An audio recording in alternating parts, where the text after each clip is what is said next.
अगर आज आपको बताया जाए कि क़यामत के आने से पहले कुछ ऐसी निशानियां ज़ाहिर होंगी जो हम अपनी आंखों से देख रहे हैं, तो क्या आप यकीन करेंगे? आइए जानते हैं वो 5 निशानियां जो हमें आखिरत की याद दिलाती हैं। एक वक्त का तेज़ी से गुजरना। हज़रत मोहम्मद सरमाया कि क़यामत के करीब वक्त बहुत तेज़ी से गुजरेगा। आज हम सब महसूस करते हैं कि दिन और महीने कितनी जल्दी गुजर जाते हैं। दो बुराइयों का आम होना। आज के दौर में झूठ, धोखा और गुनाह आम होते जा रहे हैं। ये भी क़यामत की निशानियों में से है। 3 इल्म का कम होना। लोग दीन से दूर होते जा रहे हैं और हकीकी इल्म रखने वाले लोग कम होते जा रहे हैं।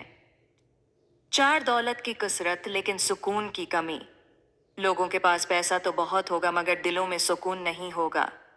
5 अचानक अमवात का बढ़ जाना। आज हम देखते हैं कि अचानक मौत के वाक़यात बहुत ज़्यादा हो रहे हैं। ये भी क़यामत की निशानियों में से एक है। हमें चाहिए कि हम अपनी ज़िंदगी को दुरुस्त करें, नमाज कायम करें और अल्लाह से माफ़ी मांगें, क्योंकि हमें नहीं मालूम कि हमारी ज़िंदगी का आखिरी दिन कब है।